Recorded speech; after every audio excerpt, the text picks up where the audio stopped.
नमस्कार विद्यार्थी मित्रों, आज हम रूपरेखा के आधार पर कहानी पूर्ण कीजिए उस प्रश्न की चर्चा करेंगे हम। तो यहाँ हम धोरण 8 हिंदी पाठ में जो ईदगाह कहानी का जो स्वाध्याय है उसमें ये दिया गया है। तो पहले हम उस कहानी के जो मुद्दे हैं वो मुद्दे आपके समक्ष हम रखते हैं।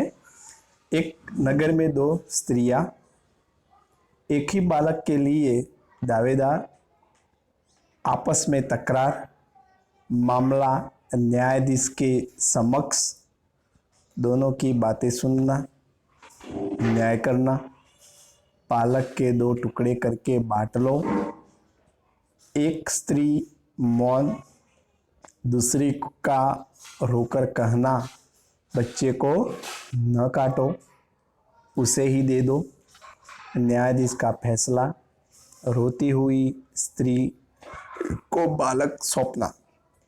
तो यहाँ जो मुद्दे हैं वो मुद्दे के आधार पर हमें कहानी पूर्ण करना है।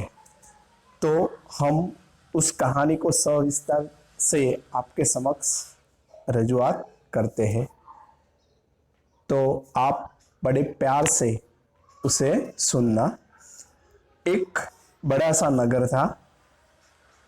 उस नगर में कई सारे लोग रहते थे। कोई भी ऐसा द्वेष भाव ऐसा लोगों के बीच में नहीं था। वो बड़े प्यार से रहते थे। लेकिन एक दिन ऐसा हुआ कि दोनों स्त्रियां, जो पहली स्त्री थी और दूसरी स्त्री थी, वो दोनों स्त्रियां एक ही बालक के लिए आपस में झगड़ा हुआ। तो आपस में ऐसा झगड़ा हुआ कि जो आसपास के लोग थे वो भी उसका निर्णय नहीं कर सके, और वो जो आपस में जो तकरार थी वो तकरार बड़ा ही रूप लिया, और बड़ा रूप लेते ही वो तकरार न्यायालय में पहुंची। जब न्यायालय में पहुंची तो न्यायाधीश ने दोनों स्त्रियों की बातें सुनी। दोनों स्त्रियों ने अपनी अपनी बातें न्यायाधीश के समक्ष रखी। तो न्यायाधीश बहुत ही बुद्धिमान थे। उन्होंने सोचा कि ये फैसला आज नहीं, जल्दबाजी में नहीं, कल हम उसका फैसला करेंगे कोर्ट के समय। तो जब कल का दिन आया और जब न्यायालय का समय आया, तब दूसरे दिन सभी लोग इंतजार करते हुए न्यायालय में आए।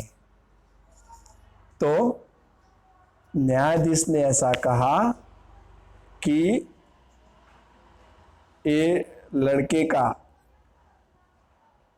समान रूप से दो टुकड़े कर दो। ऐसा न्यायाधीश ने फैसला दिया। तो जो पहली स्त्री थी वो मौन रही, चुप रही, कुछ भी उसने रिएक्शन नहीं किया, न रोई न कुछ बोली, कुछ भी नहीं किया। और जो दूसरी स्त्री थी वो उसके आंख में से दर दर के आंसू आए और रो रो कर बोली कि साहब उसे मत काटो, उसे मत काटो, मैं आपसे दो हाथ से विनती कर रही हूं, उसे उस स्त्री को ही दे दो, मुझे बच्चा नहीं चाहिए, लेकिन उसे मत काटो, मेरी यही ख्वाहिश है। तो न्यायाधीश ने देखा कि ये जो बच्चा है वो दूसरी स्त्री का ही है, क्योंकि जब काटने की बात आई तब उसके मन में ही मातृत्व की भावना जगी, और जो पहली स्त्री थी उसके मन में कोई मातृत्व भावना नहीं थी और कोई भी उसका चेहरे पे कोई रिएक्शन नहीं था। इसलिए मैं फैसला करता हूं, न्यायाधीश ने कहा, इसलिए मैं फैसला करता हूं कि ये लड़का दूसरी स्त्री का ही है।